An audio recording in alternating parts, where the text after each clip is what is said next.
Hold on. I waited too long to start it on Facebook, so now it's giving me issues. It started on the other ones, but it's not starting on here. All good. Let me just remove it.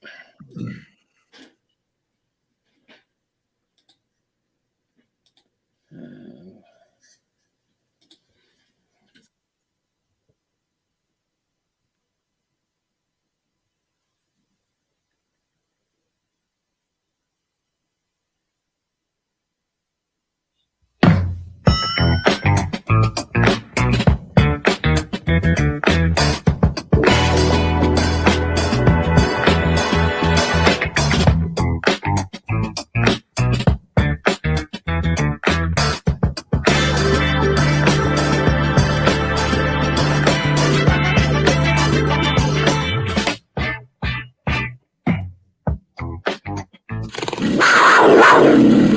It off to McCaffrey. There he goes.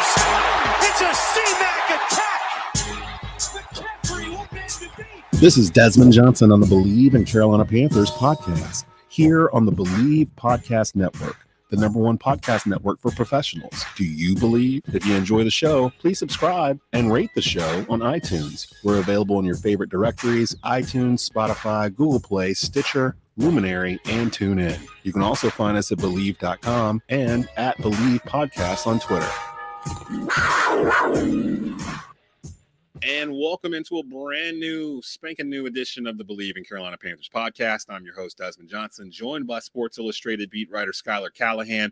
You can follow Schuyler's work. He's actually putting in work in Spartanburg, Wofford College for Panther training camp. Week 3 as we begin here. You can follow him on Twitter for the latest at Callihan_. You can follow me on Twitter at DEZ_3505. Today, a huge show. If you saw the announcements throughout the week, the biggest announcement, we are adding a third co-host starting next week. None other than Panther linebacker legend Thomas Davis. He'll be joining us going forward. So we'll have the first preseason game to chop up next time you see us next week. And much more, but super excited to add TD to the crew as we're growing. Find us on the Sirius XM satellite app. You can find us on any major podcast platform. You can find us on YouTube. We'll be, I think, starting next week, it'll be on the Bleav YouTube channel as well. So just huge news for the Bleav in Panther podcast. All 32 NFL teams are actually represented now on the Bleav platform and on the Sirius XM app. So you can find a podcast for your specific team. This week, camp notes, we'll talk about what Schuyler has seen at Wofford College, Sam Darnold versus Baker Mayfield with the first-string snaps, any separation we're seeing at some of the positions, and Marquis Haynes had an injury over the weekend. We'll get an update on that as well. Sam Mills over the weekend, beloved Carolina Panther linebacker with the statue out front of the gates of Bank of America Stadium, was inducted into the Pro Football Hall of Fame this past weekend. We'll give you our thoughts and the importance of Sam Mills to the Panther franchise. We kind of know, in honor of Thomas Davis joining us starting next week, we kind of know who the Panthers linebacker Mount Rushmore is. It's, Sam Mills, Thomas Davis, Luke Kuechly, in some sort of order. There's a fourth slot there that I want to fill in, and we'll debate that and figure out who should be in that fourth slot. There's a lot of worthy contenders for there. And then also we'll preview the debut of our new co-host, Panther legend Thomas Davis. We'll talk about TD's contributions to the franchise and what it'll mean for the Bleav in Panthers podcast going forward. Very happy all of you are able to join us today live. First, before we get into everything, though, a word from our sponsors at Bet Online. Our partners at Bet Online continue to be the #1 source for all your betting needs and sports info. Find all of the latest odds, news, and sports developments for the NBA playoffs, Major League Baseball, fights, and NFL futures. Bet Online is your continued source for all sports wagering needs, including live betting and the fan favorite Vegas casino and poker games. It's really easy to get started. Head over to the website and use your mobile device to sign up and use our promo code BLEAV, that's BELAV, to receive your 50% off welcome bonus on your first deposit. That is Bet Online, where the game starts. And where we start will be in training camp. Let's just get some updates here first from you, Schuyler. Marquis Haynes, we're kind of thin at linebacker, actually. This episode's kind of revolving around the linebackers. It feels like that's the one group that's kind of thin. And it looked like Haynes had a pretty nasty injury over the weekend, but we've gotten some updates on where he might be health-wise. What can you tell us about the update on Marquis Haynes? Yeah, well, it's much better than anybody thought. I mean, as soon as it happened, it actually happened like 20 yards in front of me. And as soon as I saw him go down, he grabbed his knee, and I'm like, "Oh no, this is not this is not going to be good." He started to get up, and he could not put pressure on that left. I think it was his left leg. He actually had Ionitis, and I think it was Brian Burns that kind of helped him off the sideline. They evaluated him there, and then they got carted off. But to me, initially, I was like, "This is probably going to be something that's, at least 6 to 8 weeks, maybe season ending. We have no idea." Anytime a guy grabs his knee, you worry. You think of the worst thing. So the fact that the news came out that it's actually only going to be a day-to-day thing, I think is just an absolute miracle, because I don't know how this isn't going to be at least a week thing or a 2-week thing. It may lead to that, but the fact that they believe that he could potentially practice sometime in the next couple of days, maybe even tomorrow, I mean, that's incredible. So even with that said, I think that happening probably put a little bit of an accelerator on the search for another defensive end / pass rusher for Scott Fitter and Matt Rule, because they know even with Haynes being healthy, they're going to need another pass rusher. I mean, that was the talk before training camp even started. Scott had talked about it, and they even said another big body in the middle of that defensive line too. So they're going to add somebody. I was surprised there wasn't a signing this morning. Maybe we'll get one tomorrow morning. I would assume it would probably be before the end of the end of tomorrow's practice is over, considering that they're going to start concentrating on Washington, I think after Wednesday's practice. Something came across my Twitter earlier today that we've talked about for, 12 months or so, but it had to do with Sam Darnold.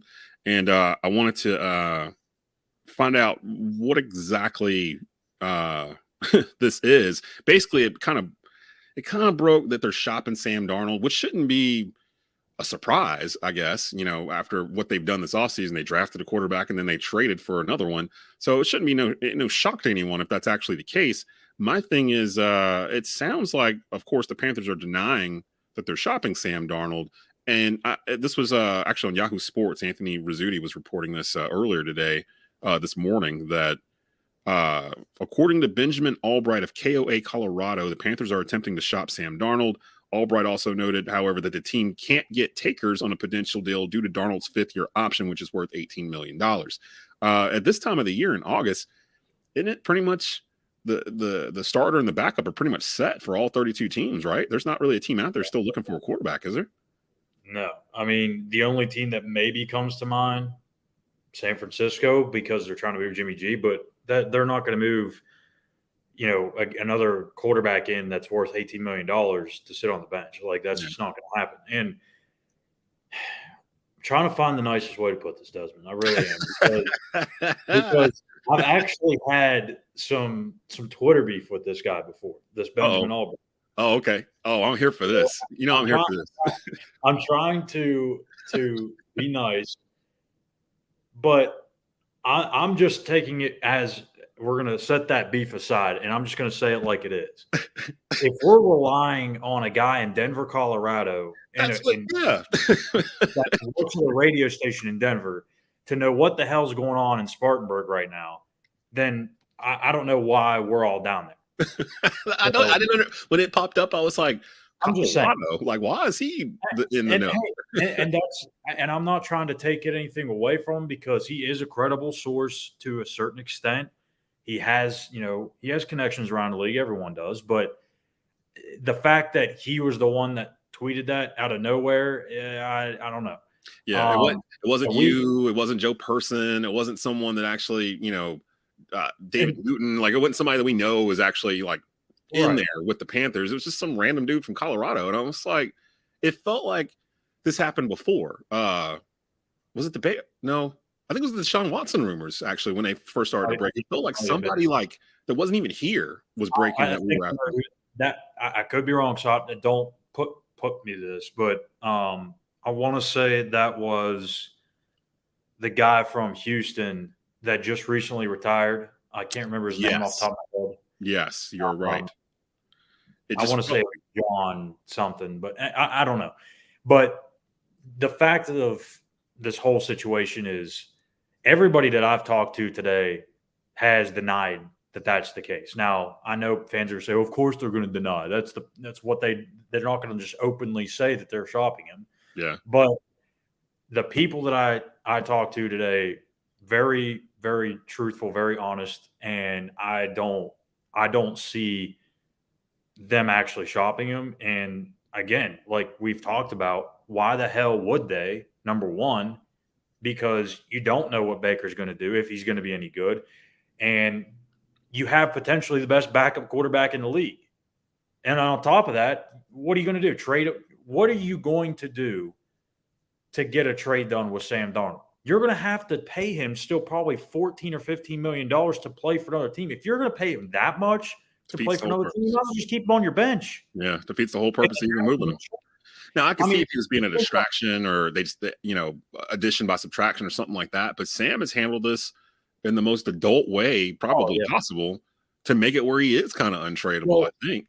Or just think about it too. And I talked to someone about this earlier today.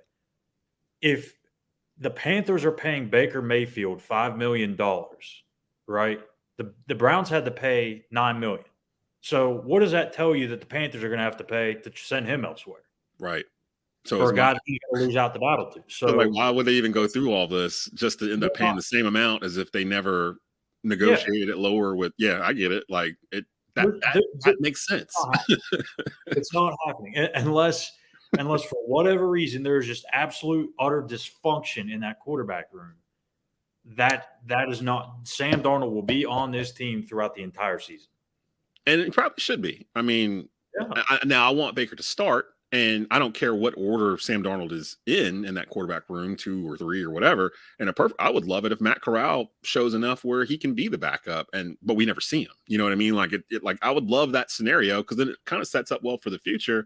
Because then you kind of know, we kind of know now, but you kind of know, okay, Sam's not going to be here next year. We know Corral's going to be here next year. It really depends on what Baker does this year to determine if he's going to be here next year. But they clean the plate really. After the season's over at that position, they're kind of good to go everywhere else, except for, you can nitpick, linebacker, of course. Outside of Corral. Yeah. So, I mean, like they can do whatever they want after this year's over. Why would they mess that up just to get him off the roster and pay for him when they could just pay for him being on the roster and available if needed? It just didn't make any sense when I saw it. I'm like, if they were shopping him, they would have did it, months ago when they were doing all these other quarterback moves.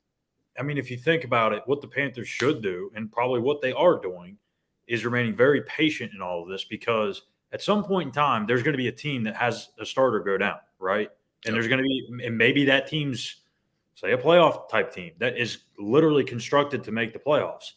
If a team gets desperate enough, they might, I'm not saying they will, they might be willing to eat up $15 to $16 million of his contract just to get him in to save their season, or at least save their season enough until that quarterback comes back. Like I said, I don't know if that would happen, but your leverage right now in terms of the money situation is not in your favor whatsoever. It serves you best to be very patient about this. Keep a backup quarterback on your roster. And like Matt Rule said, there's only 12 teams that had a quarterback play all 17 games last year. At some point, it's likely you're going to have to turn to your number 2 guy.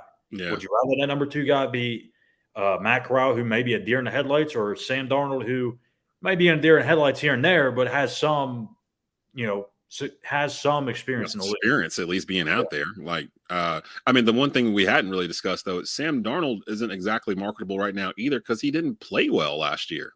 He wasn't very good. Like he was like 6 touchdowns, 12 interceptions or something over the stretch. Like, what team wants that, to come in? So the whole. Yeah, would the Panthers like to get something for Sam Darnold? I'm sure they probably would. Can they get something for Sam Darnold? Probably not. Like, I mean, I think they understand where they are with him. Me and you would love to have won that $1 billion lottery the last couple of weeks. Yeah. The thing that bothers me, though, is when I'm on Twitter or on Facebook, whatever, and I'm kind of gauging the Panther fan base, you got the living room quarterbacks, the living room coaches or whatever. They're questioning everything that the coaching staff is doing. And one of the things that's getting questioned is, why are they still sharing first string snaps? These 2 quarterbacks, or why are they still going, A day, B day, with Baker Mayfield and Sam Darnold, when it sounds like to some people that are there, clearly Baker's kind of asserted himself as the one that's going to be the one, and Sam is going to end up being the two. You're there. Like, have you seen enough separation between the two to say, well, to start to question, okay, why are they giving Sam more of these reps? They need to give him to Baker so he can be ready to go. Or do you believe Coach Rule when he says they're not going to really decide anything until after week 2 of the preseason? Yeah, I mean, I think this week we've seen Baker, well, I guess it would be this past week. Baker's definitely, I think, in the lead. And it's not because he's doing anything spectacular. I mean, he's just being very consistent, not making a whole lot of bad decisions, and he's coming a long way in the offense where Sam, he still has those moments like where he's going to make the boneheaded plays, and he just can't rebound from that. That's a big, big problem. You can't rebound from making a mistake. You're not going to last in this league as a starting quarterback. That shouldn't be happening right now in year 5 for Sam Darnold? This should not be happening still. If you have those questions, that should tell you all you need to know. But I will say, what did I tell you, well, maybe 2-3 weeks ago? If you turn on Sam Darnold, you can't turn back to him. Right? So I think they want to keep his confidence as high as they possibly can, because if something were to happen and Baker does win the starting job, maybe he gets hurt or he has to go in, you have to be able to rely on Sam Darnold, but Sam Darnold also has to be able to trust in himself and have belief in himself that he can get the job done. I don't know what this is going to do to Sam Darnold's confidence or his state of mind if he loses the job, and it's very likely. But I think the more reps you get, the more sure you are about who that starter is. Right now, it's too early. Like, in my opinion, it's too early. We haven't even had a preseason game yet. Like, to me, I want to see these guys in game action, because we can sit here and say, yeah, they look great in 7-on-7 and 7-on-9 and 11-on-11. But that's against your own team.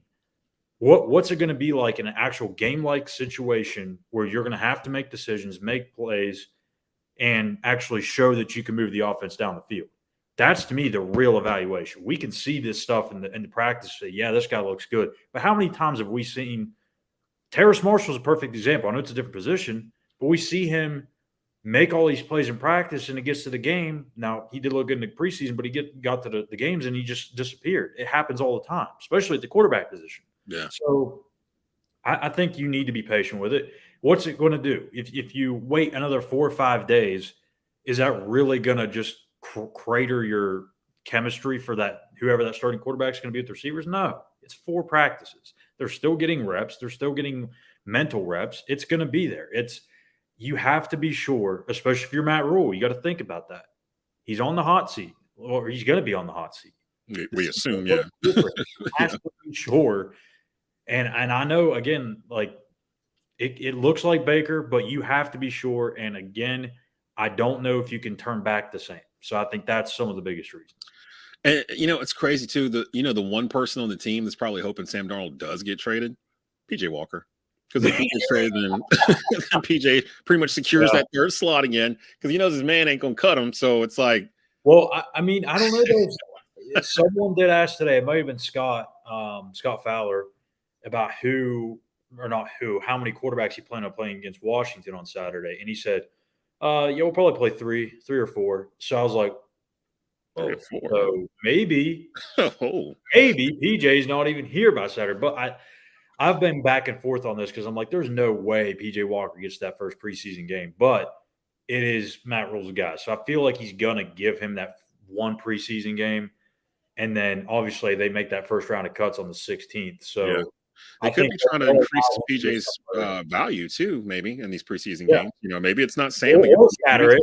Either however he goes about it. But I think regardless, they won't keep him around for very long, because Matt Rule wants to do the right thing and give him an opportunity to go elsewhere. Yeah, I do catch that vibe. He's not trying to, screw PJ over or anything. If anything, PJ's still in the league due to his relationship to Matt Rule and his days at Temple or whatnot. So, we joke about it with PJ and, why is he here and that kind of stuff. But from all accounts, everything I've seen, he's a good guy, team player, and hopefully whatever ends up happening will be fine for him going forward. Are you seeing any separation? You mentioned Terrace Marshall. Are you seeing any separation at the wide receiver position? Because it looks like they're going to probably keep maybe 6 wide receivers, maybe. Probably Maybe 5 is the sweet, or maybe 7. Like, who do you think right now they're keeping? We know DJ Moore, of course, Robbie Anderson, Terrace Marshall. And then you get to, once you get past those 3, it's like, okay, who's in the running here to stay? I think Brandon Zylstra probably is going to have a slot. I don't know about Shi Smith. There's a couple that are out there. Who's out there that we're not talking about in the wide receiver room that you've been seeing making some plays? Well, so I mean, I think again, like you said, the 2 that we all know that are the 3 that are going to make it are Moore, Anderson, and Marshall. I would say Rashard Higgins is probably safe too, especially with his connection with Baker. So there's 4.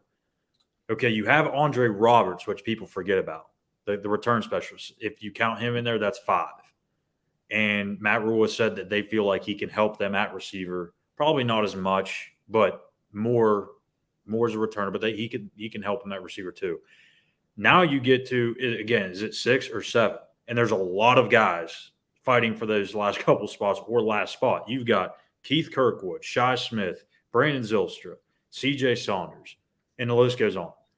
Those 4 guys, I think, all have a legit chance. Now, maybe 3, I'd say Kirkwood's probably the long shot.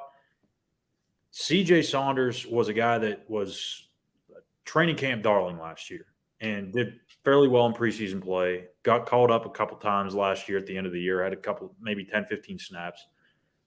He's done it again. He is the training camp darling again. I don't know how, but he is continuing to make plays. All the quarterbacks are throwing to him. And he's kind of worked in that slot a little bit. So I don't know. He's not a guy that's going to overwhelm you with his dynamic ability to get open, or he's going to blow by you with his speed. He's just a tough, gritty dude that finds ways to make plays. So CJ Saunders is a guy that I think has a pretty good chance. Brandon Zylstra, he's just a Matt Rule kind of guy. Like, yeah, he didn't play for him in college, but he's got that Matt Rule, like, he can help on special teams. He can help in the passing game. He's a tough dude. He can block. So I feel like Zylstra's there. And then Shi had a really good day today. Made plays all over the place. And he had a couple of good days last week. So I don't know. I really think if they can take from one other spot, I think they'd like to keep 7, because Andre Roberts, I mean, yeah, he can help him a little bit at receiver, but I think they'd like to just mainly use him as a returner and then have 6 other guys. So I think it'll probably be Zylstra and then whoever you choose between Shi Smith and CJ Saunders. I'd forgot about Higgins, especially with Baker being here and them having the relationship in Cleveland. I'd imagine that probably bolsters his chances of being here with that combination there. So that's good. This is more of a linebacker themed show today in honor of our new co-host Thomas Davis being named as a co-host for the Bleav in Panthers podcast. We let that out last week. He will join us officially next week as we will review as best as we can the first preseason game of the year. You know how those go. It's going to be like 80 names and random. Do you watch the full preseason games? Because I find myself kind of watching them all most times when I have a chance. Because a lot of times they play on Friday nights and it overlaps with high school football. I think all their games are Saturday. And I want to say this one's in the afternoon or something, isn't it? Isn't it like Saturday at 1 or something, some weird time? For the Commanders game? Yeah. Yeah, I think it is an afternoon game. It's weird because they usually play at night, but yeah, I think it is a 1 o'clock game. I did watch, I would say, like maybe halfway into the third quarter of the Hall of Fame game. Then I got tired of it. But wow, really? You got some dedication, brother. I thought about it. I was like, yeah, there wasn't anything else on TV, if I'm being honest. It was either that or watch the Pirates, and I've had enough of that. Yeah, you're like, I'm done. I forgot they got rid of one of the preseason games. There's only 3 preseason games. Yeah. Unless you're in the Hall of Fame game. So they do play the Commanders, the Washington Commanders. I gotta get used to that. That's Saturday at 1 p.m. And then the following week they play the Patriots Friday, August the 19th at 7 p.m. I'll actually be doing high school football that night, so I won't be able to see it. And that's probably the game where they're going to be playing all the starters. I do not want to tape a preseason game, but I might have to do that just so we can talk about it. And then the final game is Bills versus Panthers August 26th at 7 p.m. So yeah, they got an afternoon game this Saturday, and then Friday, and then I think the 26th.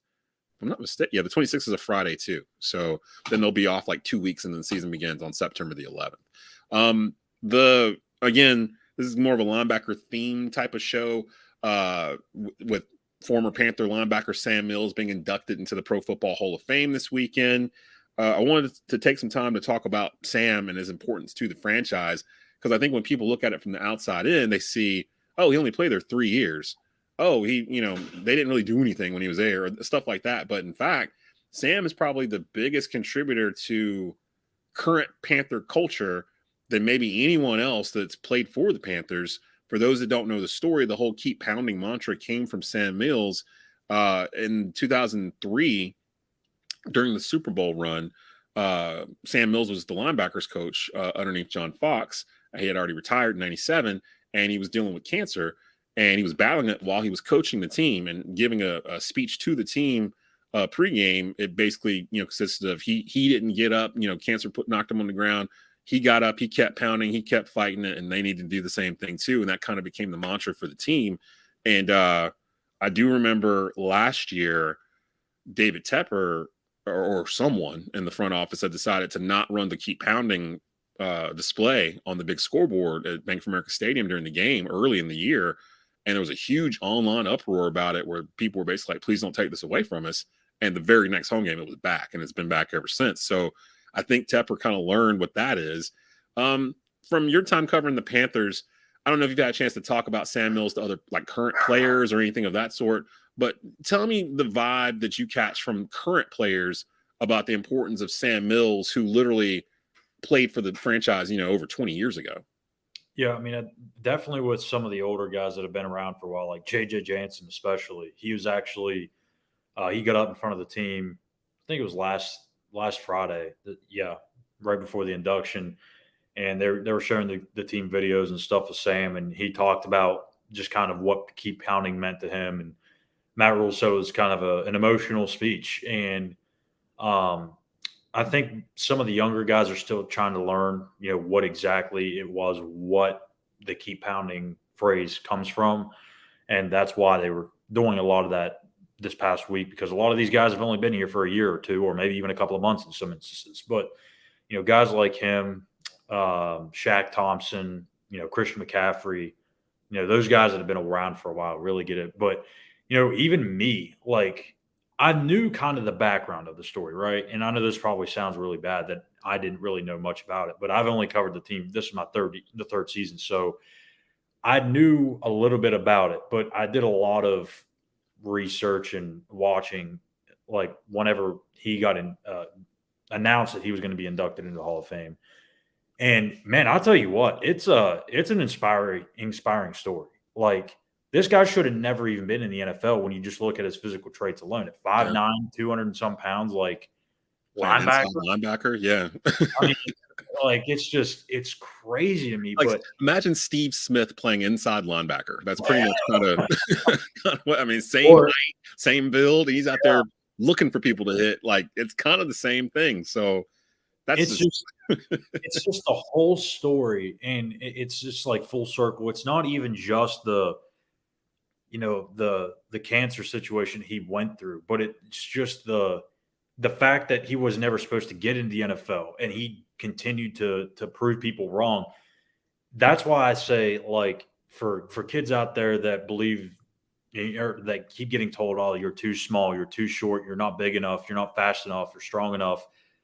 If you are one of these players, these young kids that really want to make it to the NFL or make it to just even college football, and you want some inspiration, go watch some YouTube videos of Sam Mills. Mm-hmm. If you research some of this stuff and watch it, listen to it, it's going to feed you with so much energy, so much motivation to go prove everybody wrong, because he did it. And if he can do it, why can't I at a kid?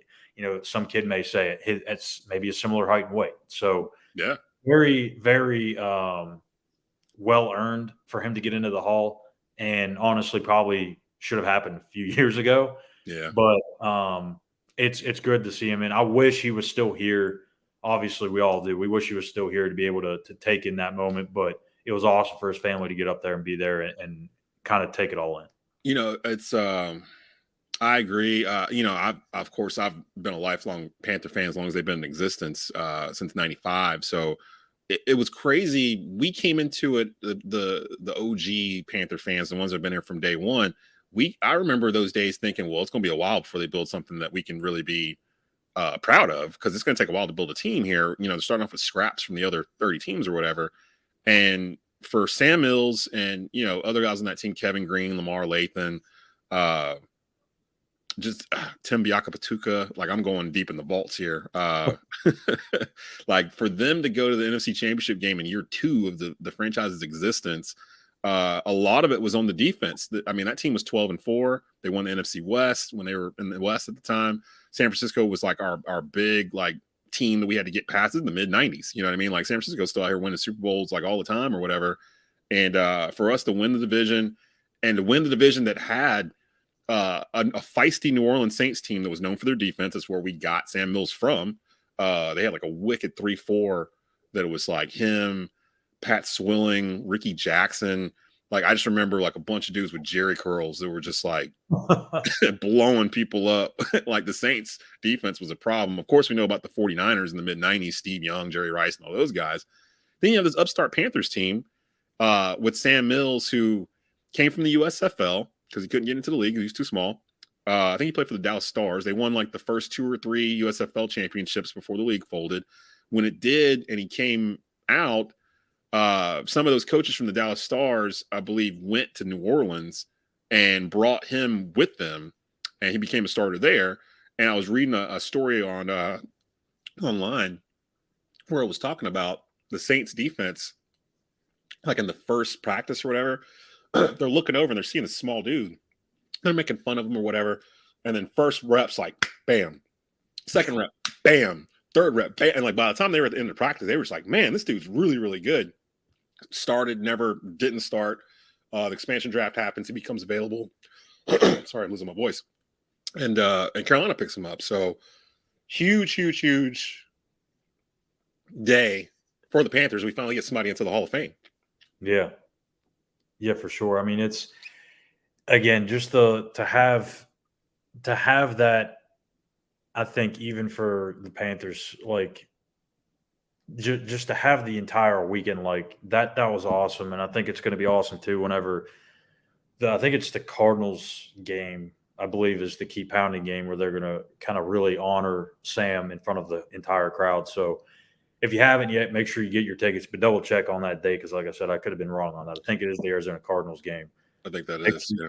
Show up, show out. That'll be a lot of fun, and to kind of not really say like this is it, but to kind of really say, to congratulate Sam Mills and his family on the whole situation. This is kind of like the big to do for it. So make sure you get a chance to get there if you can.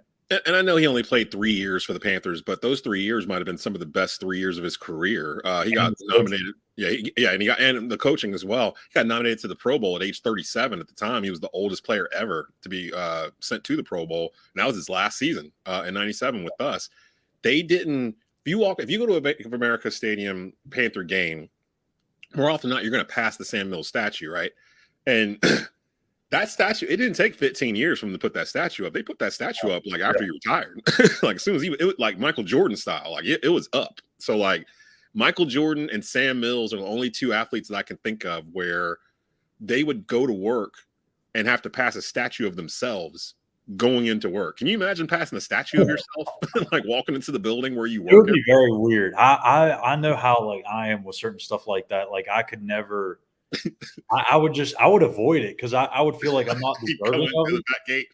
Like heck, one back when I was in high school and we get like awards for football or baseball and stuff, like I would just like hurry up and like put it in my bag or whatever and just like I'm not a person that like even had my trophies out even at my house because I'm like, I mean, yes, it's an accomplishment and some people like they need to see that for motivation. Me, I'm kind of like I don't want to like get it in my head. You know what I mean? But like stuff like that, I mean, it would be an honor. Yeah. I mean, I couldn't even imagine, what Sam had to have been thinking, just the feeling that an organization that literally just came out of nowhere thought of him that highly. in his short time there. But I think if he was still alive, he would have wanted to go in the Hall as a Panther, even though he played most of his NFL career with the Saints.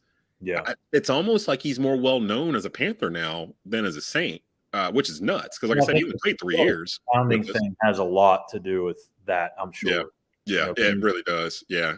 So with that, Sam gets in, and I thought it was fitting too that he got in the final year of eligibility for himself, because that kind of sums up his whole career. Like you said, underdog, low man wins, undersized. What are you doing here? That kind of thing. And he prolonged it into this Hall of Fame career. So the Panthers get a Panther in there finally into the Hall of Fame that we could legit say is ours. I know that I think Kevin Green got in not too long ago, and there was a debate about. We'll have another one here soon.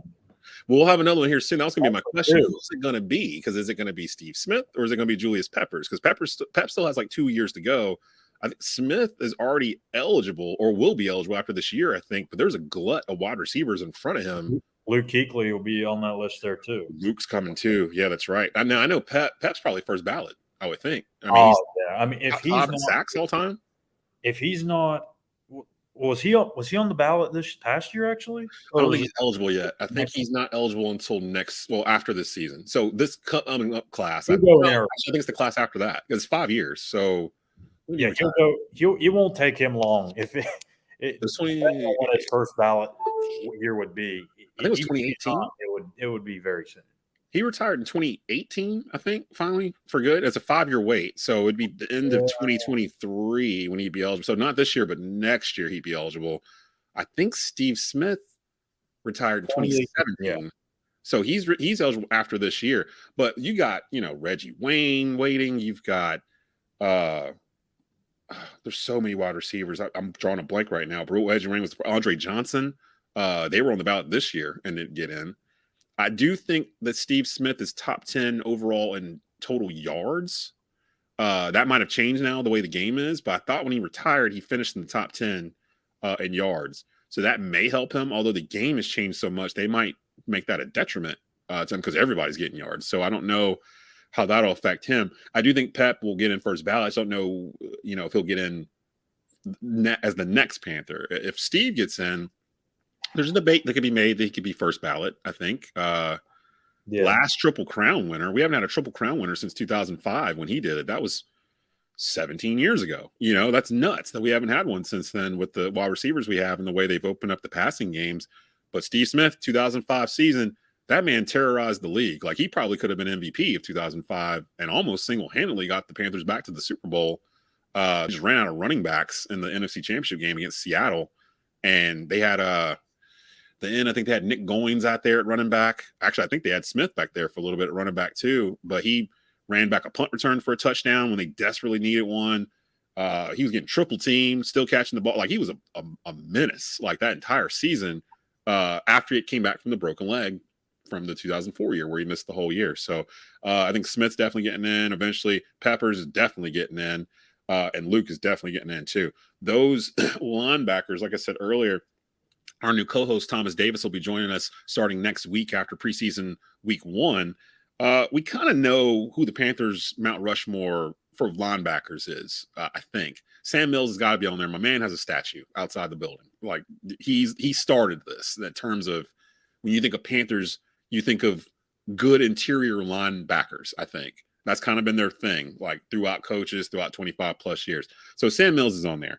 I think you got to put Thomas Davis, our co-host, on there. The only player in NFL history to come back from 3 ACL surgeries, multiple Pro Bowls, led them to 2015 Super Bowl with a busted arm. I think people have forgotten about that. He broke his arm like 2 weeks before and played in that game.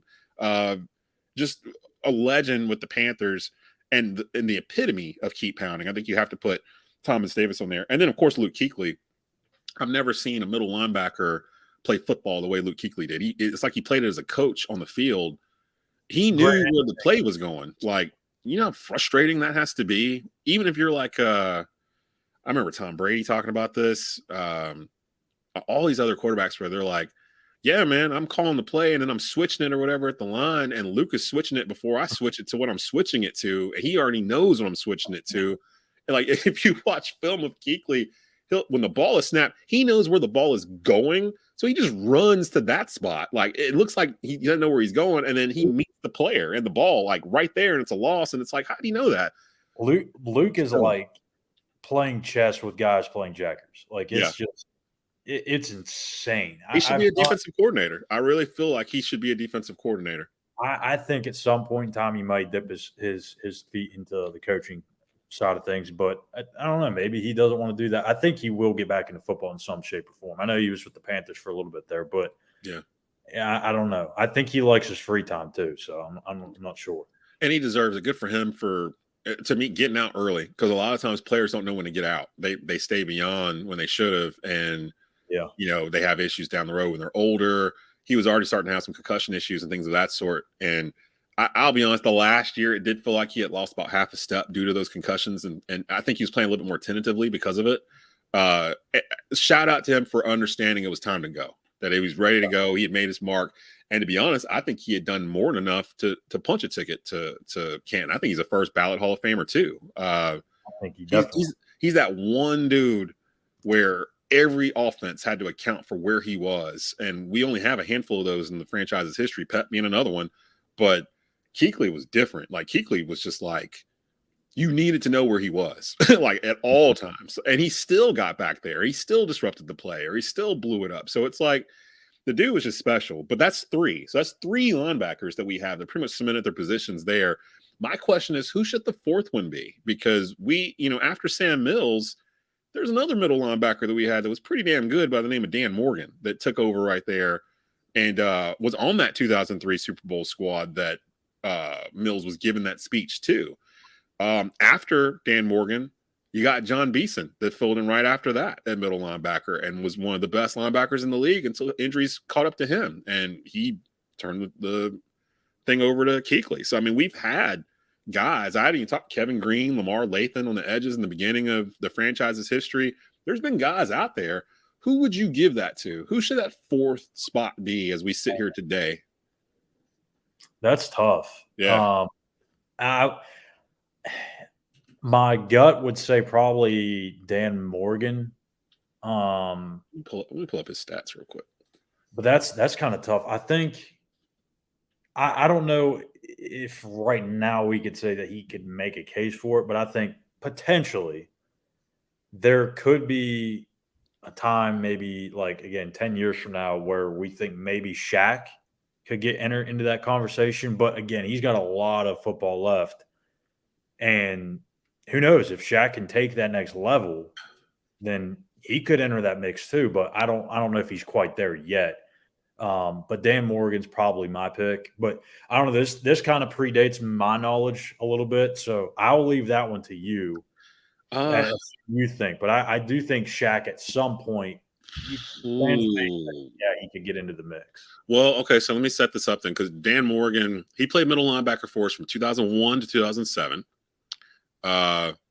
He holds the record for single game tackles in a Super Bowl. He had 18 in that Super Bowl against Super Bowl 38 against the Patriots. He still holds that. That's a record to this day. That happened, almost 20 years ago. He in his career fell short also, or was cut short due to injuries. So that's why he only played 7 years, really, 01 to 07. So he basically about 7 seasons, led them to a Super Bowl in that stretch. Nasty defense with him, Julius Peppers, Chris Jenkins in the middle. Man, who else was on that team? Mike Minter.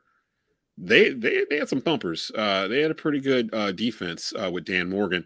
I would say it's probably between him and John Beeson. John Beeson took over at middle linebacker for Dan Morgan, so there was really no drop whatsoever with that. But he ended his career with the Giants. He played the final 12 games of 2013 there. He played 4 games in 2014, 5 in 2015. He just had a lot of leg injuries.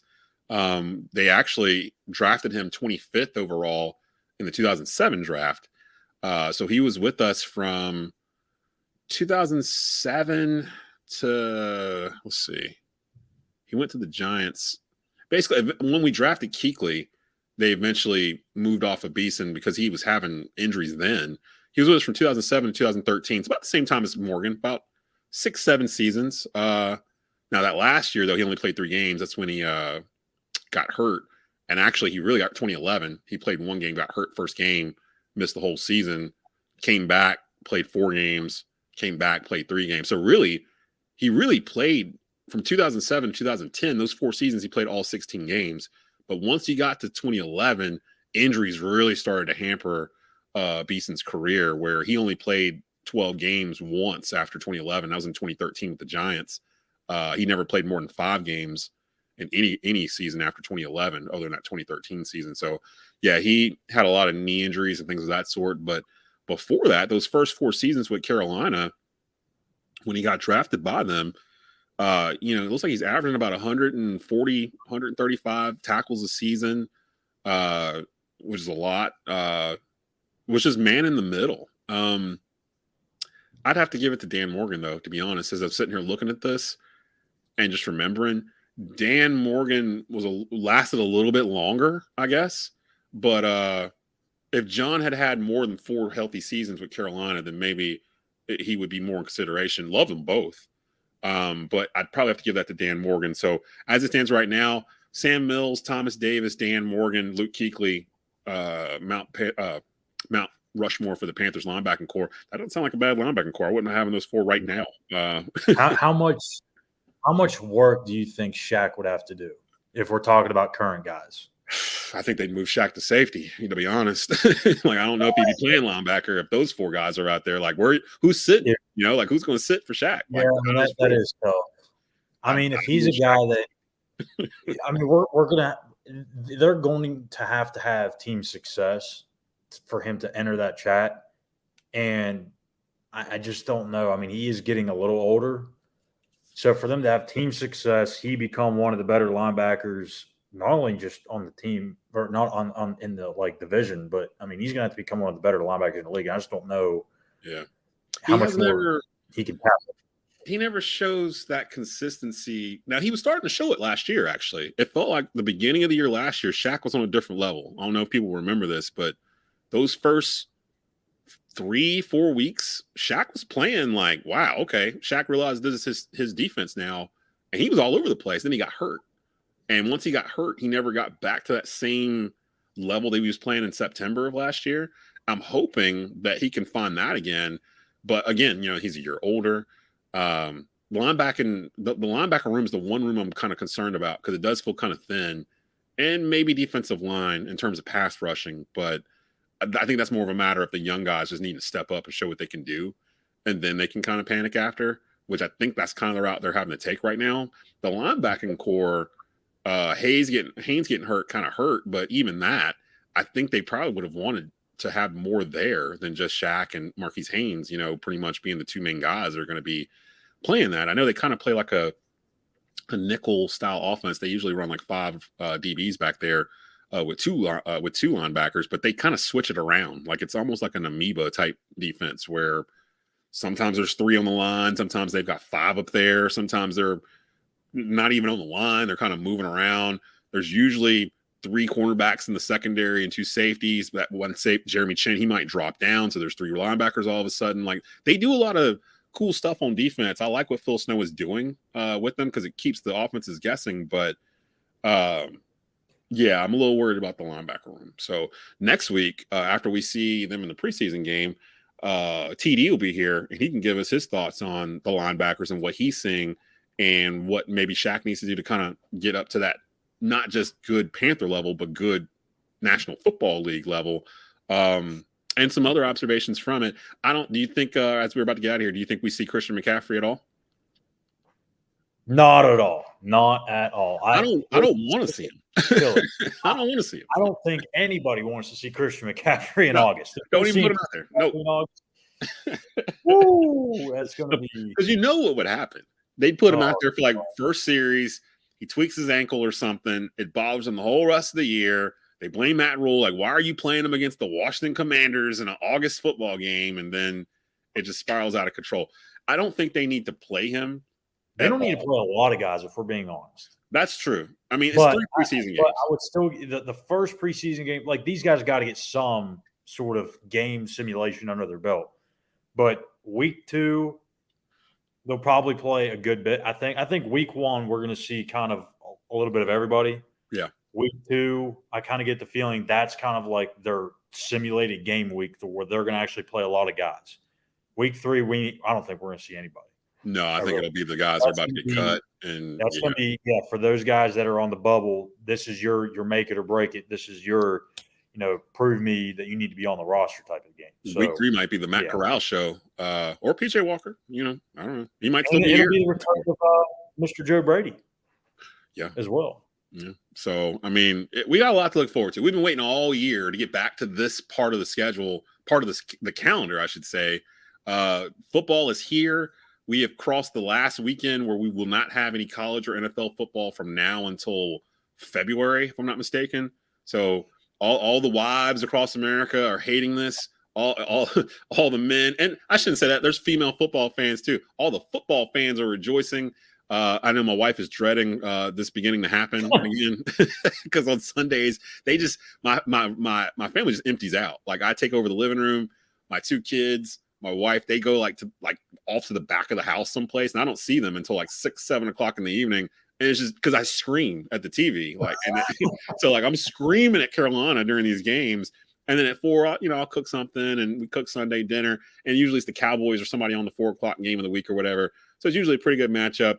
So I just spend my whole Sunday recharging for the next week. It's like the one time where I can sit down and just do nothing for like 7 hours. So I'm so looking forward to it. Although I just put in for media credentials, so I'll probably end up being in Charlotte for some of these games anyway, and it won't be a day off. So we'll see what happens. We are at the end. Like I said, next week will be the debut of our new co-host, Panther legend linebacker Thomas Davis, joining the Bleav in Carolina Panthers podcast with us for this season. He'll be with us starting next week. We'll have the Commanders versus Panthers preseason game to talk about, and I'm sure something will pop up in terms of Sam Darnold not getting traded, PJ Walker, was Matt Corral not taking first snaps, like something will happen. We'll be here. So we'll be here to give it to you. Schuyler is at training camp every day. If you want to follow what's going on there, like it says at the bottom of the screen. 2 more days, thank God. 2 more days. 2 more days of traveling down 77. Follow Schuyler on Twitter at Callihan _ for the latest Carolina Panthers news daily. You can follow me on Twitter at DEZ _3505. Subscribe to the Tobacco Road Sports Radio YouTube channel where you can see this video and other podcasts as well. And go subscribe to Bleav, BLEAV on Twitter and their YouTube channel. If I'm not mistaken, this is going to be moving over there starting next week as well. So for my co-host, Schuyler Callihan, for our future co-host, Thomas Davis, coming in next week, for myself, Desmond Johnson, you've been listening and watching to the Bleav in Carolina Panthers podcast here on the Bleav Podcast Network. We'll see you next week. Keep pounding.